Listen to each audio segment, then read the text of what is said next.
And welcome everybody to the First Call podcast presented by First Bet and Express Bet. Each Friday, Jeff Siegel and Jeremy Plonk join you to handicap 8 stakes races around North America this week as we head to Woodbine. It's Woodbine Mile Day.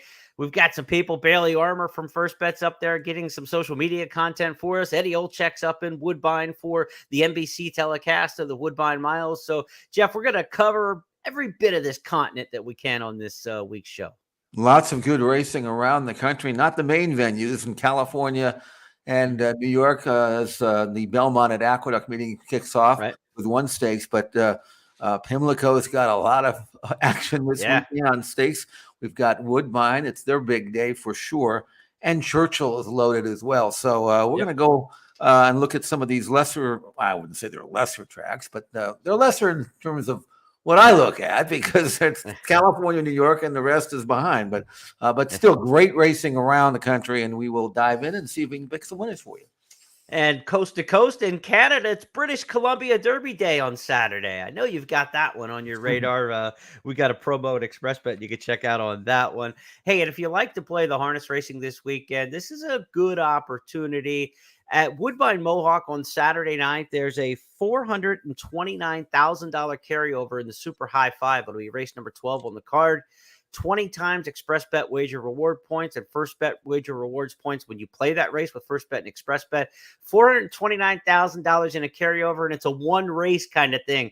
They always say it's hard to beat the races, Jeff, but you can beat a race. Well, when you get a carryover like that in a Super High Five, you've only got to really dial down one race. It's not easy to hit, obviously, but the jackpot provision is gone. It will be a payout on Saturday night at Woodbine Mohawk. Al Samagli, our harness handicapper, gives you some sense of how to construct your ticket. Check that out on YouTube and on the blog section at news.first.com. So a lot going on this weekend. Sea to shining sea across Canada as well. So let's get into the action. Here is our stakes menu for you this week. For those of you following on video, you can take a look at the 8 races we've got for you. For those following on our podcast channels and listening in on your favorite podcast providers, we go to Pimlico first for the Baltimore-Washington International Turf Cup, the former DC International. We'll go to Aqueduct for the Jockey Club Oaks Invitational. Then Churchill Downs for their first weekend of the September stand. Kick off to the Kentucky Derby and Oaks Trail with the Pocahontas, the Iroquois, and then the Locust Grove for the Breeders' Cup Distaff Division, and to Woodbine for the biggest day in September in Canada. It's Woodbine Mile Day. The Summer and Natalma for the 2-year-olds on the turf lead into the Woodbine Mile, our feature race, which is also the Express Bet race of the week. So, Jeff Siegel, let's get to handicapping here on the show. We start off at Pimlico on Saturday. You mentioned they have a big day. How about 6 stakes races overall? They got the Ben's Cat, several on the turf. They're off the turf today at Pimlico, let you know, but the forecast is good for the weekend. We should be on the grass and looking forward to that. Maybe preserving the turf course a little bit today for tomorrow with so many good stakes races on the dirt and turf at Pimlico. I mentioned it's the former Washington, D.C. International. This is the race that your grandfather might tell you, or maybe Jeff Siegel will tell you about Kelso and Fort Marcy. I will. and I can tell you about all along winning this in the 1980s. But since we got to the Baltimore-Washington Turf Cup as a new version of the DC International, it's been a little bit of a regrowth for the race. A grade 3 race now worth $200,000 and goes to Pimlico on the short Pimlico stand. This race has been at Laurel in recent years. So back to Pimlico for the BWI Turf Cup. It's race number 10 on Saturday. So Jeff, start our handicapping here. Give us your sense of what you like here in Baltimore. I remember Bald Eagle winning it, and that's got to be 60 years ago. I mean, so it was a really classic race. It was the Breeders' Cup Turf before the Breeders' Cup Turf. Right. And we had, it was back then, by the way, we did not have a stream of Europeans come over. They came over, but not like they do now. Right. And it was really exciting to see the international competition because it was the only way we had could ever see it. So it was a great race in its day. This race now is a mile, and the internationals aren't really bothering with it too much anymore. I mean, 200,000 is chump change for some of those horses. But this race is a good gambling race, I think. It's a good, solid race, good competitive race, which is what we're looking forward. And I ended up going with number 3, Highest Distinction. Now, one of the things I looked at in this gelding is it looks like, 4 out of 20, he's just kind of an exclaimer. But since this horse has transferred stables and joined the Lindsay Schultz barn. Right. Highest Distinction is not what he used to be. He's much, much better. The numbers are stronger. The consistency is stronger.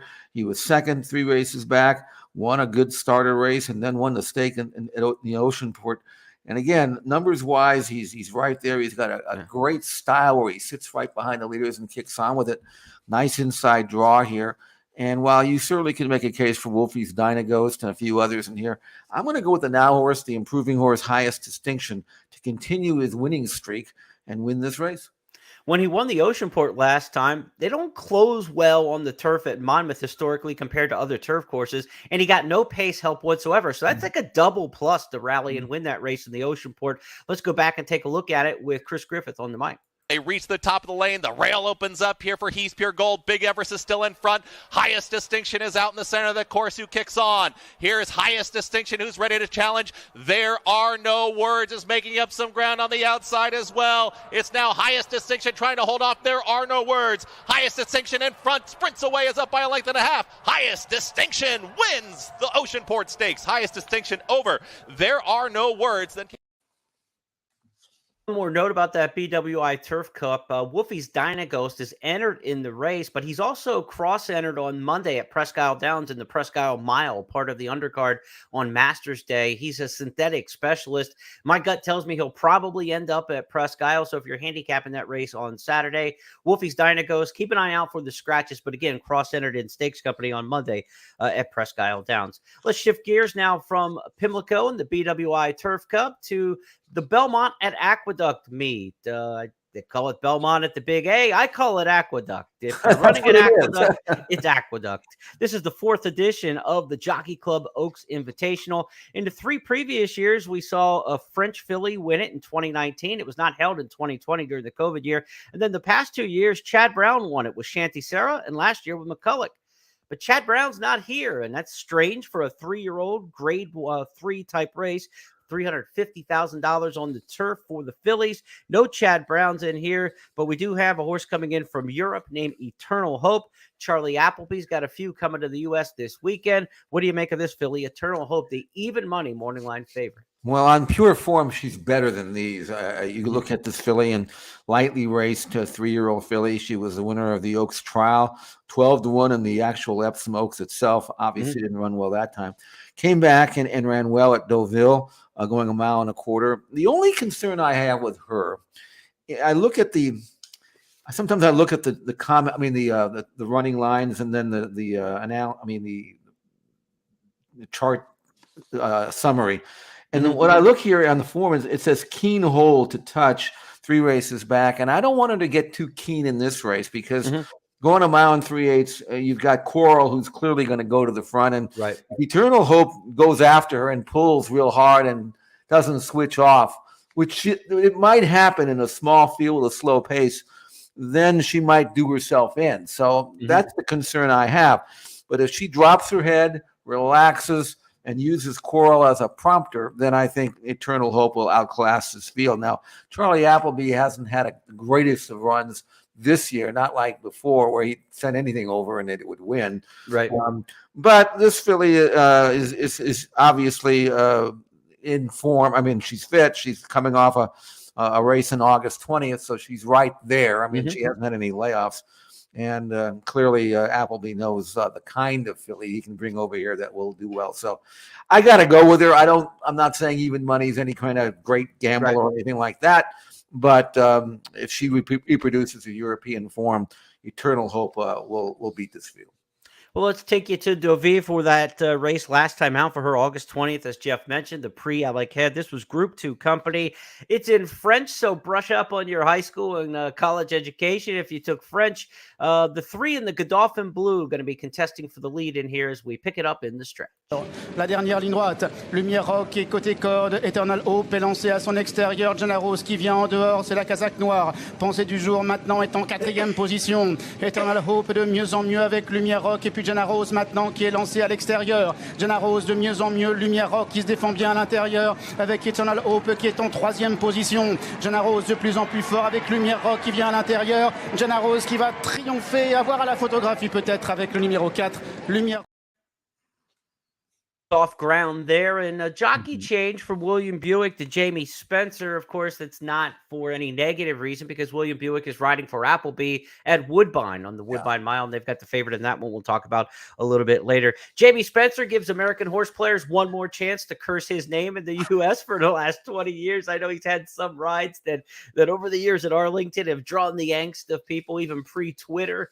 So we'll see if Spencer can get home the favorite here in the Belmont Oaks Invitation. I think he messed up in the Breeders' Cup at Lone Star. I think he did something bad that day. That's 2004. So yeah, we're still holding it 19 years later. So I don't know what he did in that or if even I didn't look it up, but it just kind of triggered a memory. But he's still a very competent rider. But but actually, I looked at that race at the video, and I actually thought she ran well at that, even though she had no excuse. But those two fillies that beat her are better than what she's worried about here. And I thought she stayed on well enough. So, Eternal Hope looks like she shouldn't miss this opportunity. All right, that's the Jockey Club Oaks Invitational. And we talk Oaks next, because next year's Kentucky Oaks fillies get their first steps on the trail, if you will, into $300,000 Grade 3 Pocahontas. It's Saturday's 7th race at Churchill Downs. It's a one-turn mile. Now, the Pocahontas Stakes, again, is the kickoff to the, Breeders' Cup trail in Kentucky, if you will, towards the Breeders' Cup Juvenile fillies, and also towards the Kentucky Oaks next year. It's not a race, though, that's had a lot of success over the years. Most of the horses that have won the Pocahontas really haven't gone on to a lot of great things, but every once in a while we get a Serengeti Empress or an Untappable who wins this race and really stamps themselves as a major superstar. But a lot of times it's about who's right now. Mrs. Right Now, Miss Right Now is what you're looking for. Who's sharp to go a mile? A lot of these in just their second career start, maybe third career start, as we look at this Pocahontas field of 9. Jeff Siegel, where are you leaning here? Well, this race is difficult because 6 out of the 9 entrants are coming off wins. And they're all of these fillies are at various stages of development and improvement. One thing about 2-year-old fillies, they don't stay the same. They may go backwards, but a lot of them go forwards, but you don't know how much. Right. And this what made and a one-turn mile is unique to these fillies because most of them have been sprinting. And it's difficult. So what I did is I ended up defaulting to the filly coming out of the best race. At least I think it was. Vivi's Dream broke her maiden first time out by 6 at Churchill, which is good because I know she likes the track. Right. And she looked terrific in that race. I mean, she really did. And I wasn't the only one who thought that, because in her next start in the debutante at Ellis, which was going to be at Churchill, but they moved it to do to Ellis, she was 30 cents in the dollar and got beat. But that wasn't any ordinary filly who ended up beating her. Right. We're talking about Brightwork. So, and she was 5 clear of everybody else. So she's had some rest in between now. She's had a couple of months, and I think she's going to return in good form. The work tab at Saratoga is very healthy. She's kept on nicely back at Churchill with enough early speed to be right in the fray every step of the way. I like Vivi's Dream at 5-2 to win the Pocahontas. She's coming out of the right barn. Kenny McPeak's won this race 3 of the last 8 years. He won it last year with Fun and Feisty. So Vivi's Dream in the right hands. Brian Hernandez rides back after that tough loss to Brightwork last time. Again, you mentioned Brightwork. She's gone on to become a major graded stakes winner at Saratoga. She'll be one of the favorites towards the Breeders' Cup Juvenile fillies with a good final prep. Let's go back and look at that debutante from Ellis Park. For home, trying to cut the corner on Vivi's Dream. Whip is out on Vivi's Dream. Brightwork has put away Vivi's Dream so far. Kicks away by 2. Vivi's Dream has to re-rally. She's trying hard. Brightwork digs in. Vivi's Dream still second. Time running out. Brightwork desperate for the wire. Holds on. We'll see if she can one-up that performance. Vivi's Dream, Jeff's top pick in the Pocahontas Stakes. That's race number 7. Saturday at Churchill Downs. We turn the page next at Churchill to the 9th race on the card. The next stakes up is the Iroquois. This is a 1-mile race here for the 2-year-old colts. Horses may be heading towards the Breeders' Cup Juvenile, and we look at Breeders' Cup nominees in this race. All 9 of them are Breeders' Cup eligible. So horses coming out of here, you have to think could be headed to Santa Anita here coming up in a month or so's time. We haven't seen a lot of horses come out of this Iroquois, though, and really go on to become great older horses. Again, we talked about the occasional horse, an untappable Serengeti Empress on the filly side.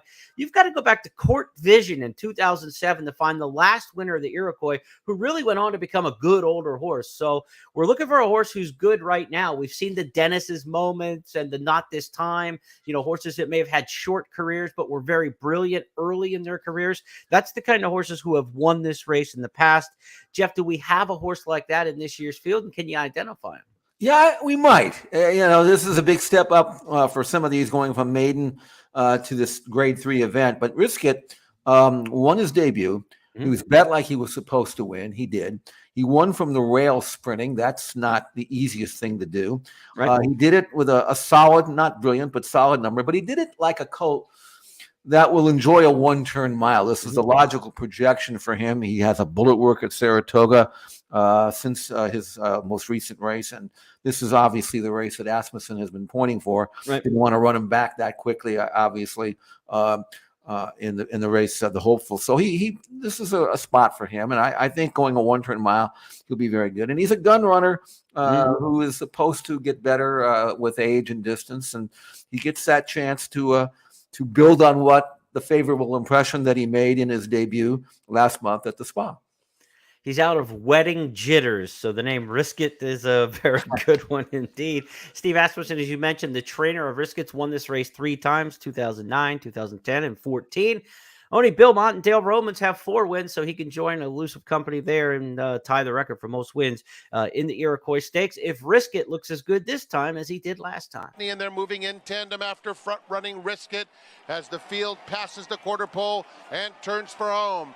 Risk It in front. Hunt Ball moves clearly into second to try and run him down, and he's coming with good-looking strides, too. It's Risk It digging in. Hunt Ball 2 behind in second as they come to the 16th. Risk It still under a hand ride from Tyler Gaffleone, and he opens up once again. A very sharp performance from Risk It, scoring by 4. If you're looking for a pedigree play, maybe in the Iroquois Stakes, look for the sire Constitution. He had his son, Major General, win this race just 2 years ago. He's got Patriot Spirit on the outside off a big debut win at Colonial, and also Gettysburg Address for Brad Cox in a well-bred Constitution JoJo Warrior colt there. So 2 of them by Constitution, a sire who's able to get an early winner like this that won the Iroquois just 2 years ago. So maybe 2 alternatives to Risk It, who looks like the one to beat off that Saratoga smasher of a debut. Churchill Downs 10th race, we flipped the card. If you're looking maybe for a daily double, a multi-race bet may be the way to go. If you think the price on Risk It gets too short, look at the daily doubles, because we've got a field of 11 in the next race on the card. It's the Locust Grove. This is a race grade 3, $400,000. Mile on the 16th in the Breeders' Cup Distaff division. It rematches, Jeff, 4 horses who ran in the La Troyenne back in Kentucky Derby weekend in grade 1 company. There were horses who were beaten that day, and now they're in the grade 3 ranks and trying to get their feet in what is a tough distaff division this year. So what do we make of this field and how they might sort out in the Locust Grove? Yeah, these mares have run against each other. They kind of take turns. When I see this, the first thing I look at, okay, they're all capable of winning on a given day. Who does well at Churchill? And search results, even though she hasn't won at Churchill in 2 starts, but you can't say that she doesn't like the track. Mm-hmm. She got beat a neck in the Kentucky Oaks as a 3-year-old last year. And then back in May, she was beaten just less than a length, won 3rd in the La Troyenne, as you mentioned, ran a winning race. Now, her last 2 races, slightly disappointing for sure. In fact, she failed at 4-5 at Monmouth and the Molly Pitcher, but she's on her best day for Chad Brown. She is capable of winning this race, and she's one of several that you could say that about. So at 3-1, it's not a great price, but I guess it's solid, and it's probably what you'd expect if you want to back search results in the Locust Grove. Let's go back and take a look at that Lloyd Troyan. Again, 4 of the 7 runners in this race coming out of that one when they were run down by some very talented horses on the front end. As they turn for home, Secret Oath explodes on the outside. Makes a huge run right up alongside of Played Hard. On the rail, Search Results is 3rd. Played Hard's not done yet. Played Hard inside. Secret Oath to the outside. Matching strides coming down to the wire. Then Search Results on the rail. They're coming down to the finish. It is going to be Played Hard. is next on the inside. Jeff, you know I like history, and I usually throw something at you history-wise when it comes to horse racing. But the Locust Grove Stakes, I was thinking to myself, what the heck is Locust Grove? Is it a horse? Was it a broodmare? I went back and looked everything up. Turns out Locust Grove is a 700-acre estate with a lot of historical ties in Louisville and in the old days. And when Lewis and Clark traversed the United States, when they came back, they had their celebration at the Locust Grove for getting all the way across America and discovering the West. So a little bit of history lesson for you there. If you want to know where the Locust Grove is, it's in Louisville, and I don't think it's still 700 acres, but it's a national historical site. So I learned something. I've been going to Kentucky since 1994 was the first time I went to Churchill Downs, and I didn't know that. So sometimes Wikipedia is our friend. Yes. Oh, that's interesting. All right. Let's move on and try to not talk history anymore. Let's get back to horse racing here as we move to our next handicapping locale, being Woodbine, where it's their biggest weekend of the year in terms of the open company races. Of course, they had the King's Plate last month for the Canadian sired 3-year-olds in the first leg of the Canadian Triple Crown. But when you talk Woodbine Mile, it's the biggest race of the year in Canada, $1 million purse. And we will get to that third, but we're going to open up with the Summer Stakes in race number 6. The Summer Stakes is a race where Charlie Appleby's won it the last 2 years, but he didn't show up with one on the plane this year. Maybe it's because there's a local who's really, really good, Jeff. I mean, sometimes when you see the nominations for a stakes race and you think, can we bring one in to win this one? You already have the plane coming. You would think Appleby and Godolphin would have had a 2-year-old to run here in the Summer Stakes. But as good as My Boy Prince looked last time, maybe that's a reason why nobody really wants to throw their name in the hat there to take him on. Let's go back and take a look at his big win in the Simcoe. My Boy Prince put a space on them and raced out to lead by 6 or 7 or 8 lengths, and now you can just keep adding to that tally. And My Boy Prince, another Royal Command performance for the barn of Mark Cassidy and Gary Barber. My Boy Prince, another star on the rise by, that's 15 lengths. Second home is Yacht Boy, third Summer Commander. Behind them, Valerian Sky and Bearing Down, and the time 1:15:48. Zario will pick up the mount for Mark Cassidy, who's got 5 of the 11 entrants in this race, but he probably only needs 1, Jeff. Yeah, we've got some cross-entered fillies in this race as well, so we're not exactly sure who's going to run. But I tell you what, if I had my option of not running against My Boy Prince, I probably would take that option. Yeah. This is a colt. If you look at the form, you see he won a maiden by 6, and then he comes back and wins this Canadian race by 14. Mm-hmm. And on pure form, it's pretty impressive. But if you watch the race, you're even more impressed. He's a beautiful mover, a terrific athlete, smooth as silk on the racetrack, quick action, but puts them all down where they should be. He's just an outstanding athlete. So.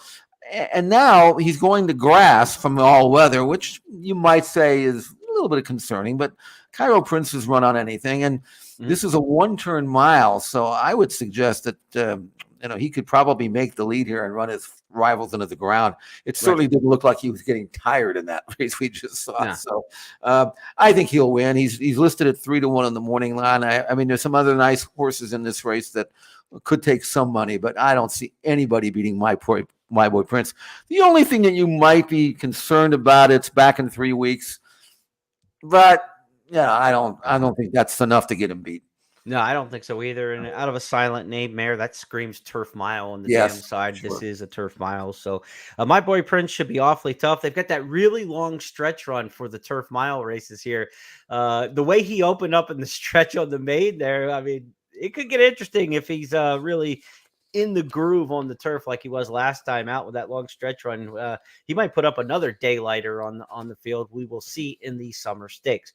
To the 8th we go. It's the Natalma Stakes, and this is one where Mark Cassie's won the Natalma 7 times, but he hasn't won it since 2016. He's got 4 of the entrants in here. Local trainer Kevin Attard's got 3, so they've got 7 of the 15 in what could be a tremendous betting race with 15 entrants. We'll see how many stay in the field. None of those are also eligibles. They can run all 15 in a turf mile in the expansive turf course there. But we talk about those 2 big local trainers with 7 of the 15. The out-of-town shippers are formidable in this spot. Charlie Appleby, Christophe Clement, Chad Brown. I mean, they're bringing the troops. So we will see if the locals can hold their stance here in the Natalma. How do you see this one shaking out? This is a good race, and you've got the Euro shipper from Appleby's Barn, number 1, Dazzling Star, who I'm trying to evaluate on form. And I mean, she's okay, don't get me wrong, but she's not the overpowering import that we're used to seeing. I think she's beatable at 3-1. Erosa, I thought, was pretty impressive when she won her race to catch a glimpse at Woodbine, going 6.5. She's cross-entered in the colt race, but I would suggest she should probably stay here. She's an Uncle Mo filly. Looks like she'll love a one-turn mile. Then there's my gamble at 12-1, and that's number 4, Brock Nardini. Now she's coming out of a maiden win at a state-bred maiden win, and I obviously this is a big step up in class. She was actually entered in the P.G. Johnson Stakes August 30th. Did not run because the race came off the grass, so this is a logical next step. And while this is a significant step up in class, I really liked her turn of foot. I thought she quickened like a nice filly. She's obviously the distance won't be a problem, and she looks like a filly that can sit back and blast home with that long run in from the top of the stretch to the wire. So at 12-1, it's a gamble for me. Brock Nardini pull off an upset in the Natalma.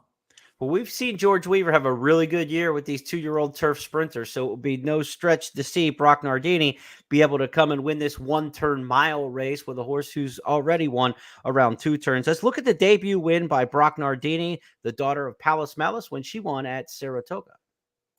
As the field turns for home, it's still Run for Your Honey clinging to a narrow lead.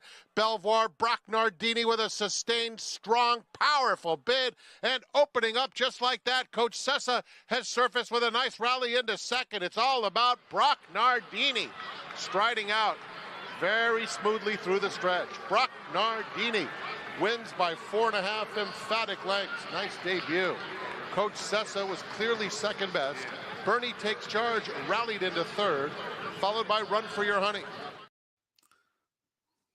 And to the main event we go in our final handicapping task of this Saturday. It's the Woodbine Mile, $1 million purse here. One-turn race at Woodbine, as we mentioned earlier. A field of 6 here. We lost one of the players right before entry time, so Mark Cassey supplemented My Sea Cottage, I think, to help fill the field. But he's probably going to end up providing the pace in here. My Sea Cottage looks like the obvious front runner. And what I've got is the Express Bet Race of the Week. If you want my full analysis, be sure to check out the email newsletter. Sign up for that at Express Bet and First Bet. Jeff, Master of the Seas, the horse to beat in here. Charlie Appleby, Modern Games last year won this race when they came over. William Buick back to ride. Same connection, same Godolphin Blue. Master of the Seas will try to repeat what Modern Games did. He doesn't have the resume so far of Modern Games, but do you like what you see to this point? Yeah, I do. I mean, look, this is a colt that got beat a nose in the 2000 Guineas as a 3-year-old, so he doesn't have to apologize for any of that form. Right. And in form, actually, this year, he only ran once last year at Newmarket and won a Group 3 race there, was off, came back. And other than the poor run in the Dubai Turf, he's been very consistent. I like the fact that he's fresh. He hasn't been out since mid-July. This is obviously a race that they've been pointing for. It's a $1 million race. I can't believe that they've only managed to round up 6 here. For $1 million. I mean, Master of the Seas shows up here and looking around and where's the competition? And his most recent race at Ascot was dominating and earned a 125 time form rating, which I can tell you is master. It makes Master of the Seas an absolute standout. I mean, that's Modern Games type of number over there. So I mean, he should go about his business. And in a small field, he won't have any traffic worries and pace worries. Even money on the morning line and looks every bit of that. Master of the Seas really should win this race. Let's take a look at his win in the Summer Mile. Jeff said he's been off for a little bit since July 15th. Let's see how he looked when he was last on the track. They turn into the home straight then, and it's Classic Causeway, but Jimi Hendrix comes to take it up. Here's Aldari, one from the left with his challenge. Extreme left is Mighty Ulysses. On the right is Master of the Seas. In the centre is Angel Blur. They're heading to the final furlong. Master of the Seas and James Doyle have taken it up. Aldari in second, Jimi Hendrix in third, Angel Blair behind these. The last trio are walking. They went so fast early on. Master of the Seas, held up by James Doyle, has come through to take it up, though. It's 3 lengths clear, and Master of the Seas is the winner. Aldari is just going to hold second to Jimi Hendrix. Angel Blair behind those, and Mighty... Repeat of that looks awfully, awfully strong in here. The competition from the U.S., the Ice Chocolat, a horse who's Canadian-based as well with Mark Casse, but last seen at Saratoga with a third-place finish to Casa Creed in the 4-star Dave. Makes a lot of sense underneath. Of course, Cassie's got 3 of the 6 in here. He's won this race a couple times with Tepin and World Approval, but he does not have Tepin or World Approval in this year's field. This is not the strongest Casse hand that he's ever played in this race, but Ice Chocolat would make a logical sense in here. And I thought underneath War Bomber deserved a shot in here. I think he's going to absolutely trip out. He should sit second, just like he did. He was second and did all the dirty work behind Treason last time and nailed that one on the wire. Treason was supposed to come back in this race out of the King Edward, but ended up not entering at the last minute. So War Bomber did all the dirty work last time and got the victory. I think he's going to get the same kind of trip. I mean, I think My Sea Cottage is the obvious front runner in here. War Bomber can sit second throughout, get first run, and then I think he's going to get swallowed up by Master of the Seas. But War Bomber's a horse I think you can consider under. Ice Chocolat makes a lot of sense from off the pace as well, rallying into maybe the second spot in here. But they're all chasing Master of the Seas, according to both of us, correct? Yeah, and I think you're on to something with Ice Chocolat. I mean, there's nothing wrong with his third-place finish in the 4-star Dave, and he's run well. Good form over the course. So I think he's a logical horse to grind it out and complete the exacta. But I don't see anybody with the turn of foot that Master of the Seas has on his best day. And this was the race that he was pointing for, and Buick rides, and it's it is what it is. He's not the very best over there, but he's among the best, and he should be able to handle this field. He should be a single as well in the multi-race bets, and that's important on Saturday because we got $10,000 in hit and splits on the pick 4s and pick 5s at Woodbine when you play with First Bet and Express Bet. So not only if you take down the earlier late pick 5 and the late pick 4, not only will you get your pari-mutuel winnings, but you're going to add some cash to it in upwards of $10,000 between the 3 wagers. $4,000 added to the late pick 5 and the late pick 4, which again include that Woodbine Mile. The early pick 5 is seated with an extra $2,000. So take it down, you get your pari-mutuel winnings, and then you'll split the $10,000 with just other players on the platforms at First Bet and Express Bet who win on Saturday. And if you like this Woodbine card, it's a good time to take advantage of the handicapping tournament scene. There's a $1,000 online Woodbine Mile Challenge. This tournament is hosted by Woodbine Racetrack. Express Bet, proud to be an online partner of that. We'll have a ton of players playing through the Express Bet platform. So if you can't get to Canada to play in the Woodbine Mile Challenge handicapping contest, you can play it online Saturday at Express Bet. It's a $1,000 entry fee tournament with live money involved amongst that $1,000. So be sure to check it out in the tournament section at expressbet.com. And again, we talked all this Canadian stuff at the end of the show, but go back to the beginning where we talked Woodbine Mohawk Harness on Saturday night, $492,000 in the Super High 5 carryover for race number 12. So be sure to get Al Samaglia's analysis and picks for that in our blog section at First Bet and Express Bet. He'll have you geared up for that one on Saturday night at Woodbine Mohawk. So from the beginning of the day to late in the evening, it's going to be shining in Canada on Saturday, British Columbia Derby as well at Hastings. So big day north of the border, big day here domestically, Jeff, with the Kentucky Downs scene now shifting to Churchill Downs in the state of Kentucky. We've got some stakes action at Pimlico with 6 stakes races overall. A lot going on, and it's opening day today at Los Alamitos. So we want to be sure in Southern California, they've got 6 race dates at Los Alamitos between now and the opening at Santa Anita in a couple of weeks. Tell the fans what you've got coming for them on the blog section this week. I'm going to have best plays for Saturday. We're kind of laying low a little bit until the beginning of Santa Anita, but there's lots to choose from. Let's face it. No matter where you go, the only thing that I have to be concerned about maybe is the weather. I don't want to give out selections and then have them scratch on off the turf type races. So I'll check that before I post them. So we'll see if we can come up with some mid-price, better price horses we can lean on and have some fun with, and then just gear up as the horses have returned from Del Mar to Santa Anita. So we'll have workouts that we'll be tracking and leading up to opening day at the end of the month, and enjoy racing around the country. All right. So on behalf of everybody with First Technologies and my partner, Jeff Siegel, I'm Jeremy Plonk. We'll see you on Tuesday on the It's Official podcast where we recap this big Woodbine Mile weekend. Good luck, everybody.